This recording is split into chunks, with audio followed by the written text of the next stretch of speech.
ಶೀಘ್ರ ಸ್ಖಲನ ಯಾವ ಕಾರಣಕ್ಕೆ ಆಗುತ್ತೆ ಗೊತ್ತಾ? ಶಿವರಾಜ್ ಜೊತೆ ಡಾಕ್ಟರ್ ಎ.ಡಿ. ಬಾಗಲಕೋಟ್. ನೇರ ಮಾತು, ನೇರ ಸಂದರ್ಶನ.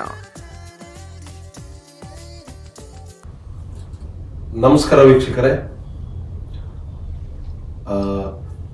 ನಾವು ಲೈಂಗಿಕ ಸಮಸ್ಯೆಗಳ ಬಗ್ಗೆ, ಹಸ್ತಮೈಥುನದ ಬಗ್ಗೆ ಮಾತಾಡಿದ್ವಿ. ಯಾವ ಥರ ಆಯ್ತಂದ್ರೆ, ಈ ಕಾಮ ಅನ್ನೋದು, ಸೆಕ್ಸ್ ಅನ್ನೋದು ಒಂದು ದೊಡ್ಡ ಜಗತ್ತು ಅನ್ನೋ ಥರನೂ ನಾವು ನೋಡ್ಬೋದು. ಯಾಕಂದ್ರೆ ಇದರದ್ದೇ ಒಂದು ನೋಡುವಂಥ ದೃಷ್ಟಿಕೋನನೂ ಬೇರೆ. ಬರೀ ಇದು ಲೈಂಗಿಕ ಸಮಸ್ಯೆ ಆಯಿತು, ಹಸ್ತಮೈಥುನದಿಂದ ಮುಗಿಯಂಗಿಲ್ಲ. ಇದರಲ್ಲಿ ಬೇರೆ ಬೇರೆ ಬೇರೆ ಬೇರೆ ಸಮಸ್ಯೆಗಳು ಬರ್ತಾವೆ, ಬೇರೆ ಬೇರೆ ಪರಿಹಾರಗಳು ಅದಾವೆ. ಸೊ ಹಾಗಾಗಿ ಇವಾಗ ಏನು ನಮ್ಮೊಟ್ಟಿಗೆ ಇದಾರಲ್ಲ, ಮನೋವೈದ್ಯ ಎ.ಡಿ. ಬಾಗಲಕೋಟ್ ಏನು ಡಾಕ್ಟರ್ ಇದಾರಲ್ಲ, ಸೊ ಇವರು ಆರೋಗ್ಯ ಮತ್ತು ಲೈಂಗಿಕ ಸಮಸ್ಯೆ ಮತ್ತು ಸಂತಾನೋತ್ಪತ್ತಿ ಸಂಬಂಧ ಇವ್ರ ಹತ್ರ ಪರಿಹಾರ ಚೆನ್ನಾಗಿ ಸಿಗ್ತಾವೆ. ಸೊ ಇವರು ಸತತವಾಗಿ 11 ವರ್ಷದಿಂದ ಇದ್ರ ಬಗ್ಗೆ ಪ್ರಾಕ್ಟೀಸ್ ಮಾಡ್ಕೊಂಡ್ಬಂದಾರ. ಇವ್ರದ್ದು ಬೇರೆ ಬೇರೆ ಜಿಲ್ಲೆಗಳಲ್ಲೂ ಇವ್ರದ್ದು ಕ್ಯಾಂಪ್ ನಡೀತಾವೆ. ಈ ಕ್ಯಾಂಪ್ ಬಗ್ಗೆ ಮಾಹಿತಿ ಬೇಕಂದ್ರೆ ನಮ್ಮ ಸ್ಕ್ರೀನಲ್ಲಿರೋ ಎ.ಡಿ. ಬಾಗಲಕೋಟ್ ಡಾಕ್ಟರ್ ಅವರ ನಂಬರ್ಗೆ ಸಂಪರ್ಕಿಸಿ. ಆನಂತರ ಈಗ ಆಲ್ರೆಡಿ ನಾವು ಲೈಂಗಿಕ ಸಮಸ್ಯೆ ಬಗ್ಗೆ ಆಯಿತು, ತದನಂತರ ಹಸ್ತಮೈಥುನದ ಬಗ್ಗೆ ಆಯಿತು. ಈ ಎಪಿಸೋಡ್ ಎಲ್ಲಾನು ನೀವು ನೋಡ್ಕೊಂಡಿರಿ. ಅದರಲ್ಲಿ ಎಷ್ಟು ನಿಮಗೆ ಪರಿಹಾರ ಸಿಕ್ಕೈತಿ, ನಿಮಗೆ ಹೆಚ್ಚಿನ ಮಾಹಿತಿಗಾಗಿ ಡಾಕ್ಟರ್ ಒಟ್ಟಿಗೂ ಮಾತಾಡಿರಿ ಅಂತ ನಾ ಅನ್ಕೊಳ್ತೀನಿ. ತದನಂತರ ಇದೇ ಸೆಕ್ಸ್ ಒಳಗನ ಶೀಘ್ರ ಸ್ಖಲನ ಅಂತ ಐತಿ. ಏನಪ್ಪಾ ಅಂದ್ರ, ಇದರೊಂದು ಆಡು ಭಾಷೆ ಒಳಗ ಯುವಕರಾಗ್ಲಿ ಏನು ಮಾತಾಡ್ತಾರ ಅಂದ್ರೆ ಔಟ್ ಅಂತ ಹೇಳಿ ಮಾತಾಡ್ತಾರ. ಅಂದ್ರೆ ಔಟ್ ಆತ, ಲಗುನ್ ಔಟ್ ಆತ ಅನ್ನುವಂತ ಒಂದು ವರ್ಡ್ ಅನ್ನು ಯೂಸ್ ಮಾಡ್ತಾರ. ಸೊ ಹಾಗಾಗಿ ನಾವು ಈ ಸಬ್ಜೆಕ್ಟ್ ಬಗ್ಗೆ ನಮ್ಮ ಹೆಸರಾಂತ ವೈದ್ಯರಾದಂತ ಎ.ಡಿ. ಬಾಗಲಕೋಟ್ ವೈದ್ಯರೊಟ್ಟಿಗೆ ನಾವು ಮಾತಾಡೋಣ. ನಮಸ್ಕಾರ ಸರ್. ಇವಾಗ ನಾವು ಈ ಹಿಂದೆ ಎಪಿಸೋಡಲ್ಲಿ ಲೈಂಗಿಕ ಸಮಸ್ಯೆ ಬಗ್ಗೆ ಆಯಿತು, ತದನಂತರ ಹಸ್ತಮೈಥುನದ ಬಗ್ಗೆ ಆಯ್ತು. ನೀವು ವಿಸ್ತಾರವಾಗಿ ನೀವು ಕೇಳಿರಿ, ವಿಸ್ತಾರವಾಗಿ ನಾವು ಕ್ವಶನ್ ಕೇಳಿದ್ವಿ, ಅದಕ್ಕೆ ಆನ್ಸರು ನೀವು ಮಾಡಿದ್ರಿ. ತದನಂತರ ಅದಕ್ಕೆ ಪರಿಹಾರನೂ ನಿಮಗೆ ಯಾವ ಥರ ನೀವು ಹೇಳಬೇಕು ಅದನ್ನು ಹೇಳಿರಿ. ಸೊ ಇವಾಗ ಶೀಘ್ರ ಸ್ಖಲನ ಅಂದ್ರ ಏನು ಡಾಕ್ಟರ್? ಶೀಘ್ರ ಸ್ಖಲನ ಅಂತಂದ್ರೆ, ಈಗ ಒಂದು ಗಂಡ ಹೆಂಡತಿ ಆಗಿರ್ಲಿ, ಒಂದು ಪಾರ್ಟ್ನರ್ಸ್ ಆಗಿರ್ಲಿ, ಬಿಫೋರ್ ಆರ್ಗ್ಯಾಸಮ್ ಇಬ್ಬರಿಗೂ ಆಗೋಕ್ಕಿಂತ ಮುಂಚೆನೆ ಸ್ಖಲನ ಏನಾಗ್ಬಿಡುತ್ತೆ, ಅದನ್ನ ಶೀಘ್ರ ಸ್ಖಲನ ಆಗಿರುತ್ತೆ. ಇದು ಎಷ್ಟು ಸಾಮಾನ್ಯವಾಗಿ ಐತಿ ಡಾಕ್ಟರ್? ಈಗಿನ ಇದರಲ್ಲಿ ಅಬೌಟ್ 24-25 ಏಜ್ದವ್ರ ನಂತರ ಇದು ಮೋಸ್ಟ್ ಕಾಮನ್ ಪ್ರಾಬ್ಲಮ್ ಸ್ಟಾರ್ಟ್ ಆಗಿರೋದು. ಯಾಕಂತಂದ್ರೆ ಸೆನ್ಸಿಟಿವಿಟಿ ಬೆಳೆದಿರುತ್ತೆ, ಅದರಿಂದ ಕಾನ್ಫಿಡೆನ್ಸ್ ಲೋ ಆಗ್ತಾ ಇರುತ್ತೆ. ಟಚ್ ಆದ ತಕ್ಷಣ ಕೆಲವೊಬ್ರದ್ದು ಔಟ್ ಆಗ್ಬಿಡ್ತು, ಮುಟ್ಟಿದ ತಕ್ಷಣ ಔಟ್ ಆಯ್ತು, ಅಥವಾ ಕೆಲವೊಬ್ಬರಿಗೆ ಬರೀ ರೊಮ್ಯಾನ್ಸ್ ಮಾಡುವಾಗ್ಲೇ ಇಜಾಕ್ಯುಲೇಟ್ ಆಗ್ತಾ ಇರುತ್ತೆ. ಸೊ ಇದರಿಂದ ಅವರು ಒಂದು ಸಬ್ ಕಾನ್ಶಿಯಸ್ ಮೈಂಡ್ ಅಲ್ಲಿ ಒಂದು ನೆಗೆಟಿವ್ ಫೀಲಿಂಗ್ ತಂದು ಕೊಡ್ತಾರೆ. ಅದರಿಂದ ಅವ್ರಿಗೆ ಪರ್ಫಾರ್ಮೆನ್ಸ್ ಎಂಗ್ಸೈಟಿ ಸ್ಟಾರ್ಟ್ ಆಗುತ್ತೆ. ಸೊ ಇದು ಮೈಂಡ್ ಅಲ್ಲಿ ಇರುವಾಗ ಸೈಕಲಾಜಿಕಲಿ ಜಾಸ್ತಿ ಅವ್ರಿಗೆ ಪ್ರಾಬ್ಲಮ್ ಕ್ರಿಯೇಟ್ ಮಾಡೋದು. ಅಂದ್ರೆ ಈಗ ಇದಕ್ಕೆ ವಯಸ್ಸು ಇಷ್ಟ ಅಂತ ಐತೋ ಏನ್ ತರ ಏನಿಲ್ಲ? ಹಾಗೇನಿಲ್ಲ. ಅಬೌಟ್ 20-22 ನಂತರನು 50-60 ಏಜ್ದವ್ರಿಗೂ ಆ ಸಮಸ್ಯೆ ಇರುತ್ತೆ. ಇನಿಷಿಯಲ್ ಸ್ಟಾರ್ಟ್ ಆಗೋದೇ ಪ್ರಿಮಚರ್ ಎಜಾಕ್ಯುಲೇಷನ್. ಇದಾದ ನಂತರ ಹೆಂಗೆ ಅದನ್ನ ಅವರು ಅದಕ್ಕೆ ಪ್ರಾಪರ್ ಸರಿಯಾಗಿ ಮಾಡಿಸ್ಕೊಳ್ಳಾರ್ದಕ್ಕೆ second stage erection problem, impotency problem, these are all stages of sexual life. ಈಗ ಈ ಶೀಘ್ರ ಸ್ಖಲನಕ್ಕ ಮುಖ್ಯ ಕಾರಣ ಅಂದ್ರೆ ಯಾವ್ಯಾವ? ಮುಖ್ಯ ಕಾರಣ ಈಗ ಏಜ್ದಿಂದ ಯಾವ ಥರ, ಮೊದಲು ಚಿಕ್ಕ ವಯಸ್ಸಲ್ಲಿ ಅವರು ಪೋರ್ನ್ ಮಾಸ್ಟರ್ಬ್ಯೂಷನ್ ಆಗಿರುತ್ತೆ, ವಿಡಿಯೋಸ್ ನೋಡಿ ಏನು ಸ್ಟಿಮ್ಯುಲೇಟ್ ಮಾಡಿ ವಿಗೋರಸ್ ಮಾಸ್ಟರ್ಬ್ಯೂಷನ್ ಮಾಡಿರ್ತಾರೆ. ಅದರಿಂದ ಏನಾಗೋದು ಅಂತಂದರೆ ಅವ್ರದ್ದು ಜೆನಿಟಲ್ ನರ್ವ್ಸ್ ಏನಾಗಿರುತ್ತೆ ವೀಕ್ ಆಗಿರುತ್ತೆ. ಸೊ ಅದನ್ನು ವೀರ್ಯನು ತಡೆಯೋಕ್ಕೆ ಅವ್ರಿಗೆ ಸ್ಟ್ರೆಂತ್ ಇರಲ್ಲ. ಅದೇ ಕಾರಣದಿಂದ ಓವರ್ ಎಕ್ಸೈಟ್ಮೆಂಟ್ ಜಾಸ್ತಿ ಕ್ರಿಯೇಟ್ ಆಗಿ ಇಜಾಕ್ಯುಲೇಷನ್ ಬೇಗ ಆಗೋದು ಒಂದು ಮುಖ್ಯವಾದ ಕಾರಣ ಇರುತ್ತೆ. ಈಗ ಅದು ವೀರ್ಯಾಣು ತಡಿಬೇಕಂದ್ರೆ ಅವ್ರು ಯಾವ್ಯಾವ ಟೈಪ್ ಪ್ರಾಕ್ಟೀಸ್ ಮಾಡಬಹುದು? ಇದನ್ನ ತಡೆಯೋಕೆ ಫಸ್ಟ್ ಆಫ್ ಆಲ್ ಮೈಂಡ್ ಅವ್ರದ್ದು ಸರಿಯಾಗಿ ಕಂಟ್ರೋಲೇಬಲ್ ಇರಬೇಕು. ಸೆಕೆಂಡ್ ಥಿಂಗ್ ಎಕ್ಸೈಟ್ಮೆಂಟ್, ಆಮೇಲೆ ಕೆಲವೊಂದು ಪೊಸಿಷನ್ಸ್ ಇರ್ತವೆ, ಮತ್ತೆ ಸ್ಟಾಪ್ ಆ್ಯಂಡ್ ಸ್ಟಾರ್ಟ್ ಟೆಕ್ನಿಕ್ಸ್ ಇರ್ತವೆ. ಆಮೇಲೆ ಅದಕ್ಕೆ ಇಂಪ್ರೂವ್ ಮಾಡಲಿಕ್ಕೆ ಸ್ವಲ್ಪ ಎಕ್ಸಸೈಸ್, ಕೀಗಲ್ ಎಕ್ಸಸೈಸಸ್, ಬ್ರಿಸ್ಕ್ ವಾಕಿಂಗ್ ಇದೆಲ್ಲ ಇರ್ತವೆ. ಅದರಿಂದ ಮತ್ತೆ ಸ್ವಲ್ಪ ಕೌನ್ಸಿಲಿಂಗ್ ಇರುತ್ತೆ. ಅದೆಲ್ಲ ಸರಿಯಾಗಿ ಮಾಡಿಕೊಂಡ್ರೆ ಇಟ್ ಕ್ಯಾನ್ ಬಿ ರಿಕವರಿ. ಮಾನಸಿಕ ಒತ್ತಡ ಆಯ್ತು, ತದನಂತರ ಏನೋ ಒಂದು ಆತಂಕ, ಏನೋ ಹೋಗ್ಬಿಡ್ತೈತಿ, ಕಳ್ಕೊಂಡ್ಬಿಡ್ತೀವಿ ಅನ್ನೋ ಆತಂಕ ಇತ್ತಂದ್ರ ಇದು ಕೂಡ ಏನಾರ ಪರಿಣಾಮ ಬೀಳ್ತದಂದ್ರೆ? ಖಂಡಿತವಾಗ್ಲು. ಯಾಕಂತಂದ್ರೆ ಯಾವಾಗ್ಲೂ ನಾವೊಂದು ಸೆಕ್ಷುವಲ್ ಆಕ್ಟ್ ಮಾಡಕ್ ಹೋದಾಗ ಫಸ್ಟ್ ಆಫ್ ಆಲ್ ನಮ್ಮ ಮೈಂಡ್ ಅಲ್ಲಿ ಏನಿರುತ್ತೆ, ನಾನು ಸರಿಯಾಗಿ ಜಾಸ್ತಿ ಹೊತ್ತು ಮಾಡ್ಬೋದು ಇಲ್ಲೋ, ಅಥವಾ ನಾನು ಬೇಗ ಔಟ್ ಆಗಿಬಿಡುತ್ತೋ ಇಲ್ಲೋ ಅಂತ ಒಂದು ಮೈಂಡ್ ಸೆಟ್ ಇರುತ್ತೆ. ಅದರಲ್ಲಿ ಏನಾಗೋದು, ಯಾವಾಗ ಈಗ ಒಂದು ಪಾರ್ಟ್ನರ್ ಜೊತೆ ರೊಮ್ಯಾನ್ಸ್ ಮಾಡ್ತಾ ಇರ್ತೀರಾ, ಎಲೆಕ್ಷನ್ ಅದೆಲ್ಲ ಬಂದಿರುತ್ತೆ, ಯಾವಾಗ ನೀವು ಇಂಟಿಮೇಟ್ ಮಾಡ್ಲಿಕ್ಕೆ ಹೋಗ್ತಾ ಇರ್ತೀರ ವಿದಿನ್ ಒನ್ 5-6 ಇದರಲ್ಲಿನೇ ಕೆಲವೊಬ್ರು ಇಜಾಕ್ಯುಲೇಟ್ ಆಗಿರುತ್ತೆ. ಅದರಿಂದ ಅವ್ರಿಗೆ ಒಂದು ಭಯ ಮೈಂಡ್ ಅಲ್ಲಿ ಕ್ರಿಯೇಟ್ ಆಗ್ತಾ ಇರ್ತದೆ. ಅದರಿಂದ ಅದು ಇನ್ನೂ ಡೆವಲಪ್ಮೆಂಟ್ ಹೆಂಗೆ ಏಜ್ ಬೆಳೀತದೆ ಹಂಗೆ ಇನ್ನೂ ಜಾಸ್ತಿ ಡೆವಲಪ್ಮೆಂಟ್ ಆಗ್ತಾ ಇರುತ್ತೆ. ಈ ಏನೊಂದು ಲೈಫ್ ಸ್ಟೈಲ್ ಐತಲ್ರಿ, ಈ ಲೈಫ್ ಸ್ಟೈಲ್ ಒಳಗ ನಾವು ಹಿಂದೆನೋ ಎಪಿಸೋಡ್ ಒಳಗೆ ಮಾತಾಡಿದ್ವಿ, ಫುಡ್ ಸ್ಟೈಲ್ ಆಯ್ತು, ಸ್ಲೀಪಿಂಗ್ ಟೈಮಿಂಗ್ ಆಯ್ತು, ಎಕ್ಸಸೈಸ್ ಆಯ್ತು, ಇವನ್ನೆಲ್ಲ ನೀವು ಹೇಳಿರಿ. ಅದು ಕೂಡ ಈ ಶೀಘ್ರ ಸ್ಖಲನಕ್ಕೆ ಏನಾರ ವ್ಯತ್ಯಾಸ? ಹೌದು, ಖಂಡಿತ. ಇದು ಸೆಕ್ಷುವಲ್ ಲೈಫ್ ಒಂದ್ ಪ್ರಾಬ್ಲಮ್ ಸ್ಟಾರ್ಟ್ ಆದ್ರೆ ಇನ್ನೊಂದು ಪ್ರಾಬ್ಲಮ್ ಮುಂದೆ ಸ್ಟಾರ್ಟ್ ಆಗ್ತಾ ಇರುವಂತ ಒಂದು ಲೂಪ್ ಇರುತ್ತೆ. ಸೊ ಹೆಂಗೆ ಅದನ್ನ ಫಸ್ಟಿಗೆ ಇನಿಷಿಯಲಿ ಅದನ್ನ ಸರಿಪಡಿಸ್ಕೊಂಡ್ಬಿಟ್ರೆ ಅದು ಬೆಳೆಯಲ್ಲ. ಸೊ ಇದಕ್ಕೆ ಅದಕ್ಕೆ ಮುಖ್ಯವಾಗಿ ಕಾರಣ ಇರುತ್ತೆ. ಅತಿಯಾದ ಮಾಸ್ಟರ್ಬ್ಯೂಷನ್ ಆಗಿರ್ಲಿ, ಪಾರ್ನ್ ಅಡಿಕ್ಷನ್ ಆಗಿರ್ಲಿ, ಅದರಿಂದ ಇದೆಲ್ಲ ಸಮಸ್ಯೆ ಕಂಡುಬರೋದು ಸಹಜ. ಈ ಶೀಘ್ರ ಸ್ಖಲನದಿಂದ ಪುರುಷತ್ವ ಇದಕ್ಕೇನ್ರ ಕೊರತೆ ಆಕೈತಿ? ಸತ್ಯ. ಯಾಕಂತಂದ್ರೆ ಈಗ ಶೀಘ್ರ ಸ್ಖಲನ ಆಗೋದು ಒಂದು ಪ್ರಾಬ್ಲಮ್ ಇದೆ ಅಂತಂದ್ಮೇಲೆ ಕಾನ್ಫಿಡೆನ್ಸ್ ಲೆವೆಲ್ ಸರಿಯಾಗಿರಲ್ಲ. ಅದರಿಂದ ಯಾವಾಗಲೂ ಪರ್ಫಾರ್ಮ್ ಮಾಡಕ್ ಹೋದಾಗ ಮೈಂಡ್ ಸೆಟ್ ಅಲ್ಲಿ ನೆಗೆಟಿವ್ ಥಾಟ್ಸ್ ಇತ್ತು, ಬೇಗ ಔಟ್ ಆಗ್ತೀನೋ, ಡಿಸ್ಚಾರ್ಜ್ ಆಗ್ತೀನಿ, ಈ ಮೈಂಡ್ ಸೆಟ್ ಇಂದ ಅವ್ರದ್ದೇನ್ ಇರೆಕ್ಷನ್ ಬರೋದಿರುತ್ತೆ ಅದು ಹೋಲ್ಡ್ ಮಾಡ್ಲಿಕ್ಕೆ ಆಗ್ತಾ ಇರಲ್ಲ. ಆ ನೆಗೆಟಿವಿಟಿ ಮೈಂಡ್ ಸೆಟ್ ಇಂದ ಅದು ಇರೆಕ್ಷನ್ ಕಳ್ಕೊಳ್ಳೋದು ಸ್ಟಾರ್ಟ್ ಆಗೋದು ಸೆಕೆಂಡ್ ಸ್ಟೇಜ್. ಇದು ಈ ಎಲ್ಲ ಈಗ ಶೀಘ್ರ ಸ್ಖಲನ ಆಗತೈತಿ, ಆಮ್ಯಾಗ ದೈಹಿಕವಾಗಿ ಶಕ್ತಿ ಕುಗ್ತೈತಿ ಅನ್ನೋದೇನೊಂದು ನಂಬಿಕೆ ಇಟ್ಕೊಂಡಲ್ಲ, ಇದು ಸತ್ಯನ? ಇಲ್ಲ, ಕೆಲವೊಬ್ಬರಿಗೆ ಆಗುತ್ತೆ, ಕೆಲವೊಬ್ಬರಿಗೆ ಏನೂ ಅನ್ಸಲ್ಲ. It depends on person to person.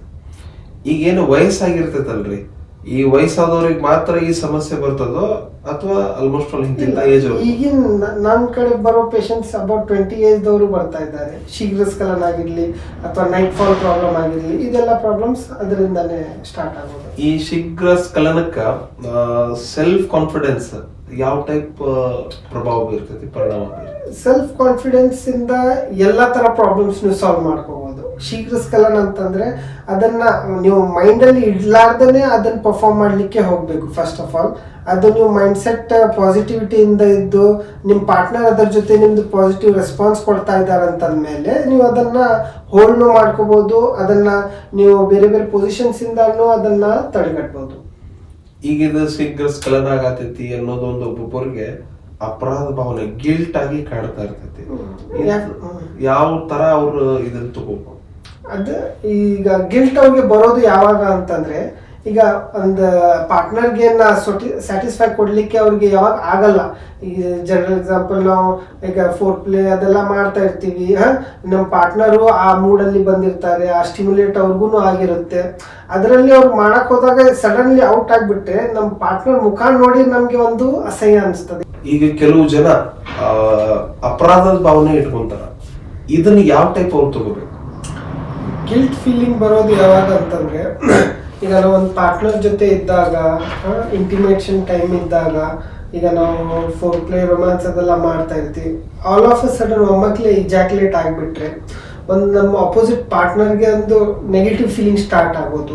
ಅದನ್ನ ನೋಡಿಕೊಂಡು ನಮಗೆ ಗಿಲ್ಟ್ ಫೀಲಿಂಗ್ ಸ್ಟಾರ್ಟ್ ಆಗಿಬಿಡೋದು. ಏನಪ್ಪ ಇದು ಹಿಂಗಾಯ್ತು, ನಾನು ನಿಮ್ಮ ಪಾರ್ಟ್ನರ್ಗೆ ಇದು ಕೊಡ್ಲಿಕ್ಕೆ ಆಗಲಿಲ್ಲ ಅಂತ ಅವ್ರಿಗೆ ಮನೋಭಾವನೆ, ನೆಗೆಟಿವಿಟಿ, ಗಿಲ್ಟ್ ಫೀಲಿಂಗ್ ಸ್ಟಾರ್ಟ್ ಆಗೋದು. ಇದರಿಂದ ಅವ್ರಿಗೆ ಮುಂದೆ ಡಿಪ್ರೆಷನ್, ಅದು ಕಾನ್ಫಿಡೆನ್ಸ್ ಲೋ ಆಗೋದು, ಇದೆಲ್ಲ ಸಮಸ್ಯೆ ಸ್ಟಾರ್ಟ್ ಆಗೋದು. ಈ ಶೀಘ್ರ ಸ್ಖಲನದಿಂದ ಈಗ ದಾಂಪತ್ಯ ಜೀವನದಲ್ಲಿ ಏನಾದ್ರು ಪರಿಣಾಮ ಬೀಳ್ಬೋದ್ರಿ? ದಾಂಪತ್ಯ ಜೀವನದಲ್ಲಿ ಪ್ರಾಬ್ಲಮ್ ಸ್ಟಾರ್ಟ್ ಆಗೋದು ಸೆಕ್ಷುವಲ್ ಸ್ಯಾಟಿಸ್ಫ್ಯಾಕ್ಷನ್ ಆಗ್ಲಾರ್ದಕ್ಕೆ ಕಾರಣ ಕೆಲವೊಂದು ಇರೋದು. ಇದರಿಂದಾನೇ ಫಿಸಿಕಲ್ ರಿಲೇಶನ್ಶಿಪ್ ಸರಿಯಾಗಿ ಇಲ್ದಾಗ ಮೆಂಟಲ್ ರಿಲೇಶನ್ಶಿಪ್ ಅವ್ರದ್ದು ಸರಿಯಾಗಿರಲ್ಲ, ಅವ್ರ ಜೊತೆ ಹೊಂದಿಕೆ ಸರಿಯಾಗಿರಲ್ಲ, ಅವ್ರ ಜೊತೆ ಮಾತುಕತೆ ಆಗಿರಲಿ, ಅದರಲ್ಲಿ ಅವ್ರಿಗೂ ಒಂಥರ ಅಸಹ್ಯ ಫೀಲಿಂಗ್ ಸ್ಟಾರ್ಟ್ ಆಗೋದು, ಈ ಥರ ಎಲ್ಲ ಕಾನ್ಸಿಕ್ವೇಶನ್ ಮ್ಯಾರಿಡ್ ಲೈಫಲ್ಲಿ ಸ್ಟಾರ್ಟ್ ಆಗೋದು ಸ್ವೀಕರಿಸ್ಕೊಳ್ಳೋದ್ರಿಂದ. ಈ ಸಮಯದಲ್ಲಿ ದಂಪತಿಗಳು ಯಾವ ಟೈಪ್ ಅವರ ಮಾತಾಡ್ಕೊಂಡು ಇದನ್ನ ಬಗೆಹರಿಸ್ಬೇಕು? ಈ ಸಮಸ್ಯೆ ಏನಿದೆ, ಒಂದು ಪಾರ್ಟ್ನರ್ ನಮ್ಗೆ ಎಷ್ಟು ಅದರಿಂದ ಕಾನ್ಫಿಡೆನ್ಸ್ ಕೊಡ್ತಾರೆ ಅಪೋಸಿಟ್ ಪಾರ್ಟ್ನರ್, ಅಷ್ಟು ನಾವು ಕಾನ್ಫಿಡೆಂಟ್ ಇಂದ ಅದನ್ನ ಬಗೆಹರಿಸ್ಕೊಳಕ್ ಸಾಧ್ಯ. ಈಗ ನಮ್ಮ ಪಾರ್ಟ್ನರೇ ಅದಕ್ಕೆ ಒಂಥರ ನೆಗೆಟಿವ್ ಇದ್ದು ಅಥವಾ ಕಾನ್ಫಿಡೆನ್ಸ್ ನಮಗೆ ಕೊಡ್ತಾ ಇಲ್ಲ, ಎವ್ರಿ ಟೈಮ್ ನೆಗೆಟಿವ್ ರಿಯಾಕ್ಟ್ ಮಾಡ್ತಾ ಇದ್ರೆ ಅದನ್ನ ನಮ್ಮಲ್ಲಿ ಅದನ್ನ ಫೇಸ್ ಮಾಡೋ ಇದನ್ನೇ ಇರಲ್ಲ. ಅದರಿಂದ ಅದನ್ನ ಇನ್ನೂ ಪ್ರಾಬ್ಲಮ್ ಬೆಳ್ಕೊಂತ ಹೋಗೋದು ಮತ್ತೆ ದಾಂಪತ್ಯ ಜೀವನದಲ್ಲಿ ಪ್ರಾಬ್ಲಮ್ಸ್ ಕ್ರಿಯೇಟ್ ಆಗೋದು. ಇದು ಟ್ರೀಟ್ಮೆಂಟಿಗೆ ನಮ್ಮ ಪಾರ್ಟ್ನರ್ ಸಪೋರ್ಟ್ ಎಷ್ಟು ಇಂಪಾರ್ಟೆಂಟ್? ವೆರಿ ಮಚ್ ಇಂಪಾರ್ಟೆಂಟ್ ಇರೋದು. ಯಾಕಂತಂದ್ರೆ ಈಗ ನೀವು ಏನಾದ್ರೂ ಒಂದು ಕೌನ್ಸಿಲಿಂಗ್ ಆಗಿರ್ಲಿ, ಮೆಡಿಕೇಶನ್ ಆಗಿರ್ಲಿ, ನೀವು ತಗೋತಾ ಇದ್ದೀರಾ, ನೀವು ಅದನ್ನ ಪ್ರಾಬ್ಲಮ್ ಸಾಲ್ವ್ ಮಾಡ್ಲಿಕ್ಕೆ ನೀವು ಪ್ರಯತ್ನ ಆದ್ರೂ ಮಾಡ್ತಾ ಇದ್ದೀರಾ, ಅದರ ಜೊತೆ ನಿಮ್ದು ಪಾರ್ಟ್ನರ್ ಅದರಲ್ಲಿ ನಿಮ್ಗೆ ಸಪೋರ್ಟ್ ಮಾಡ್ತಾ ಇದ್ದಾರೆ, ಅದರಿಂದ ಅವ್ರಿಗೆ ನಿಮ್ಗೆ ಇನ್ನೂ ಕಾನ್ಫಿಡೆನ್ಸ್ ಕೊಡ್ತಾ ಇದ್ದಾರೆ, ನಿಮ್ ಜೊತೆ ಆಕ್ಟ್ ಅಲ್ಲಿ ಪಾಸಿಟಿವಿಟಿಯಿಂದ ಮಾಡ್ತಾ ಇದ್ದಾಗ ಇದನ್ನ ಬೇಗನೆ ಬಗೆಹರಿಸೋದು ಸಾಧ್ಯತೆ ಇರೋದು ಜಾಸ್ತಿ. ಈ ಶೀಘ್ರ ಸ್ಖಲನಕ ಚಿಕಿತ್ಸೆ ಐತಂತೀರಿ? ಫಸ್ಟ್ ಆಫ್ ಆಲ್ ಇದು ಫಿಸಿಕಲ್ ಪ್ರಾಬ್ಲಮ್ ಇದೆಯೋ ಸೈಕಲಾಜಿಕಲ್ ಪ್ರಾಬ್ಲಮ್ ಇದೆಯೋ ಅದನ್ನ ತಿಳ್ಕೊಬೇಕು. ಕೆಲವೊಬ್ಬರಿಗೆ ಅದು ಬರೀ ಸೈಕಲಾಜಿಕಲ್ ಇರುತ್ತೆ, ಫಿಸಿಕಲ್ ಇರಲ್ಲ. ಅವ್ರದ್ದು ಮೈಂಡ್ ಅಲ್ಲಿ ಇಟ್ಕೊಂಡು ನಾನು ಈಗ ಕೆಲವೊಬ್ರು 10-15 ಮಿನಿಟ್ಸ್ ಮಾಡ್ಕೊಂಡ್ರು ನಾನು ಬೇಗ ಔಟ್ ಆಗಿದ್ದೇನೆ ಅಂತ ಮನೋಭಾವನೆ ಇರ್ತದೆ. ಕೆಲವೊಬ್ರು 2-3 ನಿಮಿಷದಲ್ಲಿನೇ ಔಟ್ ಆಗೋದು, ಅದು ಒಂದು ಸೈಕಲಾಜಿಕಲ್ ಪ್ರಾಬ್ಲಮ್ ಇರುತ್ತೆ. ಸೊ ಅದನ್ನ ಎಕ್ಸಾಕ್ಟ್ ಏನಿದೆ ಅದನ್ನ ಪೇಷಂಟ್ ಪರ್ಸನ್ ಟು ಪರ್ಸನ್ ನಾವು ಡಿಸ್ಕಸ್ ಮಾಡಿ ಅದರ ಪ್ರಕಾರ ಅವ್ರಿಗೆ ರೂಟ್ ಕಾಸ್ ಸೊಲ್ಯೂಷನ್ಸ್ ಕೊಡೋದು. ಅಂದ್ರೆ ಈ ಸಮಸ್ಯೆಗೆ ಕೌನ್ಸಿಲಿಂಗ್ ವೆರಿ ಇಂಪಾರ್ಟೆಂಟ್ ಅಂತ ಹೇಳ್ತಾರೆ. ಆಬ್ವಿಯಸ್ಲಿ, ಯಾಕಂತಂದ್ರೆ ಈಗ ನಿಮ್ಗೆ ಇದಕ್ಕೆ ಮೆಡಿಸಿನ್ಸ್ ಅಂತೂ ಈಗ ಮೆಡಿಕಲ್ ಹೋಗಿ ನೀವು ಕೇಳಿದ್ರೆ ಬೇಕಾದಷ್ಟು ನಿಮ್ಗೆ ಅಡ್ವರ್ಟೈಸ್ ಪ್ರಾಡಕ್ಟ್ ಸಿಗ್ತವೆ. ಜನರಲಿ ಅಂತಂದ್ರೆ ಈಗ ಆಯುರ್ವೇದಿಕ್ ಅಲ್ಲಿ ಅಶ್ವಗಂಧ, ಶಿಲಾಜಿತ್ ತಗೊಳ್ಳಿ, ಮುಸ್ಲಿ ತಗೊಳ್ಳಿ ಇದಂತ ನೀವು ಅದನ್ನ ತಗೊಳ್ತೀರಾ, but it won't solve your problem. ಯಾಕಂತಂದ್ರೆ ಅದಕ್ಕೆ ಪ್ರಾಪರ್ ರೂಟ್ ಅನಲೈಸ್ ಆಗಬೇಕು. ಪ್ರಾಬ್ಲಮ್ ಕಾರಣ ಏನಿದೆ, ಅದು ಇಟ್ಸ್ ಫಿಸಿಕಲ್ ಸೈಕಲಾಜಿಕಲ್ ಇದೆಯಾ, ಅದಕ್ಕೆ ಮೆಡಿಸಿನ್ ಅವಶ್ಯಕತೆ ಇದೆ ಇಲ್ಲ, ಅಥವಾ ಓನ್ಲಿ ಕೌನ್ಸಿಲಿಂಗ್ ಅವಶ್ಯಕತೆ ಇದೆ, ಅದೆಲ್ಲ ಮುಖ್ಯವಾಗಿ ಅದನ್ನ ತಿಳ್ಕೊಂಡು ನೀವು ಅದಕ್ಕೆ ಪರಿಹಾರ ತಗೋಬೇಕು. ಅಂದ್ರೆ ಇದು ಈ ಸಮಸ್ಯೆಗೆ ಔಷಧ ಒಂದ ಸಾಕು ಅಥವಾ ಎಕ್ಸಸೈಸು ಬೇಕು? ಎರಡು ಇದ್ರೆ ಇನ್ನೂ ಅದು ಬೂಸ್ಟಪ್ ಮಾಡುತ್ತೆ. ಮೆಡಿಕೇಶನ್ ಏನಿದೆ ಇಂಟರ್ನಲ್ಲಿ ವರ್ಕ್ ಮಾಡೋದು, ಫಿಸಿಕಲಿ ನೀವು ವರ್ಕ್ ಮಾಡ್ತಾ ಇದ್ರೆ ಎಕ್ಸಸೈಸ್ ಆಗಿರ್ಲಿ, ಜಿಮ್ ಆಗಿರ್ಲಿ, ಅಥವಾ ವಾಕಿಂಗ್, ಜಸ್ಟ್ ಬ್ರಿಸ್ಕ್ ವಾಕಿಂಗ್ ನೀವು ಡೈಲಿ ಮಾಡ್ತಾ ಇದ್ರು ಅದನ್ನ ಎಷ್ಟು ನಿಮ್ದು ಇದನ್ನ ಬೂಸ್ಟಪ್ ಮಾಡುತ್ತೆ. ಆಮೇಲೆ ಕೆಲವು ಜನ ಮನೆ ಮದ್ದು ಅಂತ ಹೇಳಿ ಯಾರೋ ಹೇಳಿದ್ರು ಅಂತ ಹೇಳಿ ಮನೆ ಮದ್ದು ಟೈಪ್ ತಗೊಂತಾರ, ಆಮೇಲೆ ಯಾರೋ ಹೇಳಿದ್ರು ಅಂತ ಹೇಳಿ ಸ್ವಯಂ ಚಿಕಿತ್ಸೆ ಮಾಡ್ಕೊಳಕ್ ಹೋಗಾರ, ಏನೋ ಒಂದು ಸ್ವಯಂ ಟ್ರೀಟ್ಮೆಂಟ್ ಟೈಪ್ ಮಾಡ್ಕೊಳಕ್ ಹೋಗಾರ. ಅದು ಸೇಫ್ ಅಂತೀರಿ? ಈಗ ಮನೆ ಮದ್ದು ಅಂತಂದ್ರೆ ನಾವು ಜನರಲಿ ಫ್ರೂಟ್ಸ್, ವೆಜಿಟೇಬಲ್ಸ್, ದಾಳಿಂಬೆ ಹಣ್ಣು ಅದು ಅಂತ ನಮ್ಗೆ ಇದು ಬೂಸ್ಟ್ ಆಗುತ್ತೆ ಅಂತ ನಾವು ನೋಡಿ ಅದನ್ನ ತಗೊಂಡ್ರು ಅಪಾಯ ಅಂತೂ ಏನೂ ಇಲ್ಲ. It's a general food thing, okay. But ಅದು ಈ ಸಮಸ್ಯೆ ಸಂಪೂರ್ಣವಾಗಿ ಗುಣಪಡಿಸುತ್ತೆ ಅಂತ ಅದು ಮಿತ್. ಅದನ್ನ ತಗೊಂಡು ನಾನು ಎಲ್ಲ ಡೆವಲಪ್ಮೆಂಟ್ ಆಗುತ್ತೆ ಅಂತಂದ್ರೆ ಅದು ಈ ಪ್ರಾಬ್ಲಮಿಗೆ ಇಷ್ಟೊಂದು ಇದು ಇರ್ತಾನೆ ಇರಲಿಲ್ಲ. ಬರೀ ಎಲ್ಲರೂ ಅದನ್ನೇ ತಗೊಂಡು ಸರಿಪಡಿಸ್ಕೊತಿದ್ರು. ಅದು ಜಸ್ಟ್ ಕಾನ್ಫಿಡೆನ್ಸ್ ಬೂಸ್ಟ್ ಮಾಡಲಿಕ್ಕೆ ಅಥವಾ ಜಸ್ಟ್ ಮಿತ್ ಹರಡೋದಕ್ಕೆ ಅದೊಂದು ಇದು ಇರುತ್ತೆ. ಸ್ವಯಂ ಚಿಕಿತ್ಸೆ ನಾವು ಇದಕ್ಕೆ ಮೋಸ್ಟ್ಲಿ ಎದಕ್ಕೆ ಮಾಡೋದು ಅಂತಂದ್ರೆ, ಈಗ ಇದ್ರ ಬಗ್ಗೆ ನಾವು ಎಲ್ಲಿ ಯಾವ ಸ್ಪೆಷಲೈಸ್ಡ್ ಹೋಗ್ಬೇಕು ಅಥವಾ ಯಾರಾದ್ರ ಹೋಗಿ ಮಾತಾಡ್ಬೇಕಂತಂದ್ರು ಜನರಲ್ಲಿ ಒಂದು ನೆಗೆಟಿವ್ ಭಾವನೆ, ಏನ್ ಅನ್ಕೋತಾರೋ, ಅದೊಂದು ಪ್ರಾಬ್ಲಮ್ ಡಿಸ್ಕಸ್ ಮಾಡಿದ್ರೆ ನನ್ನ ಬಗ್ಗೆ ಏನ್ ಅನ್ಕೋತಾರೋ ಅಂತ ಒಂದು ಇಂಟರ್ನಲ್ ಫಿಯರ್ ಇರುತ್ತೆ, ಕಾನ್ಫಿಡೆನ್ಸ್ ಅವ್ರಿಗೆ ಇರಲ್ಲ. ಅದರಿಂದ ಏನ್ ಮಾಡ್ತಾರೆ, ಸುಮ್ಮನೆ ಅಡ್ವರ್ಟೈಸ್ ಪ್ರಾಡಕ್ಟ್ ಆಗಿರ್ಲಿ ಅಥವಾ ಆನ್ಲೈನ್ ಅಲ್ಲಿ ಇದನ್ನ ತಗೊಳ್ಳಿ, ಶಿಲಾಜಿತ್ ತಗೊಳ್ಳಿ, ಅಶ್ವಗಂಧ ತಗೊಳ್ಳಿ ಅಂತ ಅದನ್ನ ಯೂಸ್ ಮಾಡ್ತಾರೆ. ಅದರಿಂದ ಕೆಲವೊಬ್ರು ಬಾಡಿಗೆ ಸೆಟ್ ಆಗುತ್ತೆ, ಕೆಲವೊಬ್ರು ಬಾಡಿಗೆ ಸೆಟ್ ಆಗಲ್ಲ. ಸೊ ಬೆಟರ್ ನೀವೊಂದು ಕ್ವಾಲಿಫೈಡ್ ಕನ್ಸಲ್ಟೆಂಟ್ ಅನ್ನ ಅಥವಾ ಡಾಕ್ಟರ್ಸ್ ಅನ್ನ ಅದ್ರ ಬಗ್ಗೆ ಯಾರು ಎಕ್ಸ್ಪರ್ಟ್ ಇದ್ದಾರೆ ಅದ್ರ ಜೊತೆ ಅವ್ರ ಜೊತೆ ಡಿಸ್ಕಸ್ ಮಾಡಿ ನೀವು ಮೆಡಿಕೇಶನ್ ತಗೊಳ್ಳೋದು ಒಳ್ಳೆಯದು. ಸೆಲ್ಫ್ ತಗೊಳ್ಳೋದು ತುಂಬಾ I would not recommend that. ಯಾವ ಸ್ಟೇಜ್ ಒಳಗ ಡಾಕ್ಟರ್ಸ್ ಅನ್ನ ಅಂದ್ರೆ ನಿಮ್ಮನ್ನ ಸಂಪರ್ಕಿಸಬಹುದು? ಫಸ್ಟ್ ಆಫ್ ಆಲ್ ಈಗ ಇಂಟಿಮೇಟ್ ಲೈಫ್ ಅಲ್ಲಿ ಯಾವಾಗ ನಮಗೆ ಇದು ಭಾವನೆ ಇರೋದು ಅಂತಂದ್ರೆ, ಈಗ ನಮ್ಮ ಪಾರ್ಟ್ನರ್ ನಮ್ಮ ಜೊತೆ ಸ್ಯಾಟಿಸ್ಫೈ ಆಗ್ತಾ ಇಲ್ಲ, ಇದೇ ತರ ಒಂದು ಇನಿಷಿಯಲ್ ನ್ಯೂಲಿ ಮ್ಯಾರಿಡ್ ಆದಾಗ ಇನಿಷಿಯಲ್ ಅಂತೂ ಸ್ವಲ್ಪ ಬೇಗ ಔಟ್ ಆಗೋದು ಇಟ್ಸ್ ಅ ಕಾಮನ್ ಥಿಂಗ್. ಯಾಕಂತಂದ್ರೆ ಹೊಸದಾಗಿ ನಾವು ಯಾವಾಗ ಮ್ಯಾರಿಡ್ ಆಗಿರ್ತೀವಿ, ಒಂದು ಸೈಕಲಾಜಿಕಲಿ ಆಗಿರಲಿ, ನಮ್ಮ ಪಾರ್ಟ್ನರ್ ಜೊತೆ ನಮ್ದು ರಿಲೇಶನ್ಶಿಪ್ ಆಗಲಿ ಬಿಲ್ಡ್ ಆಗಲಿಕ್ಕೆ ನಮಗೆ ಟೈಮ್ ಬೇಕು. ಅಟ್ಲೀಸ್ಟ್ 1 to 3 months ನಮಗೆ ಅದರ ಹೊಂದ್ಕೊಳ್ಳಿಕ್ಕೇನೆ ಬೇಕಾಗುತ್ತೆ. ಕೆಲವೊಬ್ರದ್ದು ಸ್ಟಾರ್ಟಿಂಗ್ದಾನೇ ಚೆನ್ನಾಗಿ ನಡೆಯುತ್ತೆ, ಕೆಲವೊಬ್ರದ್ದು ಸೆನ್ಸಿಟಿವಿಟಿ ಜಾಸ್ತಿ ಇರುತ್ತೆ, ಕೆಲವೊಬ್ರದ್ದು ಸೈಕಲಾಜಿಕಲ್ ಇದನ್ನು ವೀಕ್ ಇರ್ತಾರೆ. ಅದರಿಂದ ಇನಿಷಿಯಲಿ ಬೇಗ ಇಜಾಕ್ಯುಲೇಷನ್ ಆಗ್ತಾ ಇದ್ರು ಹೆಂಗೆ ಅವರು ಯಾವಾಗ ರೆಗ್ಯುಲರ್ ಸಂಪರ್ಕ ಸ್ಟಾರ್ಟ್ ಇರ್ತದೆ ವೀಕ್ಲಿ 3 times 4 times, ಆವಾಗ ನಮ್ದು ರೀಪ್ರೊಡಕ್ಟಿವ್ ಸಿಸ್ಟಮ್ ಏನಿದೆ ಚೆನ್ನಾಗಿ ವರ್ಕ್ ಮಾಡಲಿಕ್ಕೆ ಸ್ಟಾರ್ಟ್ ಆಗೋದು. ಸೊ ಅದನ್ನ ತಾನೇ ಆಗಿ ಅವ್ರಿಗೆ ಸೆಲ್ಫ್ ಕಾನ್ಫಿಡೆನ್ಸ್ನು ಬೆಳೆಯುತ್ತೆ, ಅದರ ಜೊತೆ ಅವ್ರದ್ದು ಪರ್ಫಾರ್ಮೆನ್ಸ್ ಇಶ್ಯೂನು ಕ್ಯೂರ್ ಆಗ್ಬೋದು. ಯುವ ಜನರಿಗೆ ನೀವು ಕೊಡುವ ಮುಖ್ಯ ಸಂದೇಶ? ಈಗ ಮೇನ್ ಯಂಗ್ ಜನರೇಷನ್ ಅಂತಂತಂದ್ರೆ, ನಾನು ಫಸ್ಟ್ ಬ್ಲೂ ಫಿಲ್ಮ್ಸ್ ನೋಡೋದು, ಪಾರ್ನ್ ಅಡಿಕ್ಷನ್ ಆಗೋದು, ಸೆಕ್ಷುಯಲ್ ಎಕ್ಸ್ಪೋಸ್ ಜಾಸ್ತಿ ಆಗೋದು ಆ್ಯಂಡ್ ಅತಿಯಾಗಿ ಪಾರ್ನ್ ಮಾಸ್ಟರ್ಬ್ಯೂಷನ್ ಮಾಡೋದನ್ನ ಅವಾಯ್ಡ್ ಮಾಡಬೇಕು. ತಮಗೆ ಆ ಥರ ಏನಾದರೂ ಭಾವನೆ ಇದ್ದರೆ ಅವ್ರದ್ದು ಮೆಂಟಲಿ ಸ್ವಲ್ಪ ಸ್ಟ್ರಾಂಗ್ ಆಗಿ ಅದರ ಬಗ್ಗೆ ಮಾತಾಡಿ, ಅಥವಾ ನಿಮ್ಮ ಮೈಂಡನ್ನು ಡೈವರ್ಟ್ ಮಾಡ್ಕೊಳ್ಳಿ, ಇದನ್ನೆಲ್ಲ ಹೇಳಲಿಕ್ಕೆ ಇಷ್ಟಪಡ್ತೀನಿ. ಈ ಶೀಘ್ರ ಸ್ಖಲನವನ್ನ ಇದು ಸಾಮಾನ್ಯ ಆರೋಗ್ಯ ಸಮಸ್ಯೆ ಅಂತ ನಾವು ನೋಡಬೇಕು ಅಥವಾ ಹೇಗೆ? ಎಸ್, ಇದು ಕಾಮನ್. ಇದು 70-80% ಜನಕ್ಕೆ ಈ ಪ್ರಾಬ್ಲಮ್ ಲೈಫ್ ಟೈಮಲ್ಲಿ ಬಂದೇ ಬರೋದು. ಕೆಲವೊಬ್ಬರಿಗೆ ಆಫ್ಟರ್ 45-50 ನಂತರ ಸ್ಟಾರ್ಟ್ ಆಗುತ್ತೆ.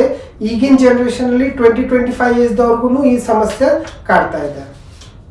ಈ ಎಲ್ಲ ಶೀಘ್ರ ಸ್ಖಲನದಾಯ್ತು, ಇದೊಂದು ಸೆಕ್ಸ್ ಲೈಫ್ ಬಗ್ಗೆ ನಮ್ಮ ಅಕ್ಕಪಕ್ಕದಲ್ಲಿರುವಂತಹ ಸಮಾಜದ ಜವಾಬ್ದಾರಿ. ಈಗ ಸೆಕ್ಷುವಲ್ ಲೈಫ್, ಈಗ ಇದು ಎಲ್ಲಾರ್ದು ಒಂದು ಹ್ಯೂಮನ್ ಬೀಯಿಂಗ್ ಅಂತಂದ್ರೆ ತುಂಬಾ ಇಂಪಾರ್ಟೆಂಟ್ ಆಸ್ಪೆಕ್ಟ್. ಮ್ಯಾರೇಜ್ ಮಾಡೋದು ಕಾರಣ ಏನಿದೆ, ಅವ್ರದ್ದು ಸೆಕ್ಸ್ ಲೈಫ್ ಸ್ಟಾರ್ಟ್ ಆಗುತ್ತೆ ಅಂತಾನೆ ಮಾಡೋದು ಅರ್ಥ. ಎಲ್ಲಾರ್ಗು ಗುರ್ತಿದ್ದಿದ್ದೆ. ಸೊ ಇದನ್ನ ನೀವು ಪಾಸಿಟಿವ್ ಆಗಿ, ಈಗ ಇದನ್ನ ಇವರು ಪೇರೆಂಟ್ಸ್ ಆಗಿರ್ಲಿ, ಅವ್ರದ್ದು ಫ್ಯಾಮಿಲಿ ಮೆಂಬರ್ಸ್ ಆಗಿರ್ಲಿ, ಯಾರು ಹೊಸದಾಗಿ ಮ್ಯಾರೇಜ್ ಆಗ್ತಾ ಇದ್ದಾರೆ, ಅವ್ರಿಗೆ ಒಂದು ಕಾನ್ಫಿಡೆನ್ಸ್ ಲೆವೆಲ್ ಅನ್ನ ಕೊಟ್ರೆ, ಇದು ಹಿಂಗ್ ಎಲ್ಲಾರ್ಗು ಗುರ್ತಿರುತ್ತೆ. ಈಗಿನ 8th-9th ಸ್ಟೂಡೆಂಟ್ಗೆ ಸೆಕ್ಸ್ ಅಂದ್ರೆ ಏನಂತ ಗುರ್ತಿದೆ. ಬಟ್ ಯಾವ ಮಟ್ಟಕ್ಕೆ ಅದು ಈಗಿನ ಜನರೇಷನ್ ಪಾರ್ನ್ ಅಡಿಕ್ಷನ್ ಆಗಿರ್ಲಿ, ಮಾಸ್ಟರ್ಬ್ಯೂಷನ್ ಆಗಿರ್ಲಿ, ಅಥವಾ ಈ ತರ ಸೀಕ್ರೆಟ್ ಪ್ರಾಬ್ಲಮ್ಸ್ ಇಂದ ನೆಗೆಟಿವಿಟಿ ಮೈಂಡ್ ಸೆಟ್ ಜಾಸ್ತಿ ಇಟ್ಕೊಂಡೆ ಮ್ಯಾರೇಜ್ ಮಾಡ್ಕೋತಾರೆ. ಅದರಿಂದ ಅವ್ರು ಏನ್ ಮಾಡ್ತಾರೆ, ಇದು ಟೈಮ್ ಬಿಂಗ್, ಸಿಡಾಲಿಫಿಲ್ ಇಂಥ ಎಲ್ಲ ಮೆಡಿಸಿನ್ಸ್ ಎಲ್ಲ ತಗೊಂಡು ಅದು ಇದ್ದಿದ್ದೆ ನಾನು ಪರ್ಫಾರ್ಮ್ ಮಾಡ್ಬೇಕಪ್ಪ, ಯಾವುದೇ ಕಾರಣ ಆಗ್ಲಿ ಅದು ನಾನು ಇದು ಆಗ್ಬಾರ್ದಂತ ಅವ್ರದ್ದು ಮನೋಭಾವನೆ ಇರ್ತದ. ಅದಕ್ಕೆ ಇದು ಅನ್ಪ್ರಿಸ್ಕ್ರೈಬ್ ಡ್ರಗ್ ತಗೊಂಡು ಆ ಇನಿಷಿಯಲ್ ಟೈಮ್ ಬಿಂಗ್ ಇಂಪ್ರೂವ್ ಮಾಡ್ಲಿಕ್ಕೆ ಫ್ಯೂಚರ್ ಅನ್ನ ಹಾಳು ಮಾಡ್ಕೊತಾ ಇದ್ದಾರೆ. ಈಗ ಅದು ಈಗ ನೀವು ಹೇಳಿದ್ರಿ, ಯಾವುದು ಇದನ್ನ ಡ್ರಗ್ ತಗೊಂಡು ಯಾವುದೋ ಒಂದು ತಿಳಿಲಾರ್ದ ಹೋಗಿ ಮೆಡಿಕಲ್ ಶಾಪ್ಗೆ ಹೋಗಿ ಗುಳಿಗೆ ತಗೊಂಡು ಟೈಮನ್ನ ಇಂಪ್ರೂವ್ಮೆಂಟ್ ಮಾಡ್ಬೇಕು ಅನ್ನೋ ಒಂದು ಆಸೆ ಒಳಗೆ ಹೋಗಿರ್ತಾರ.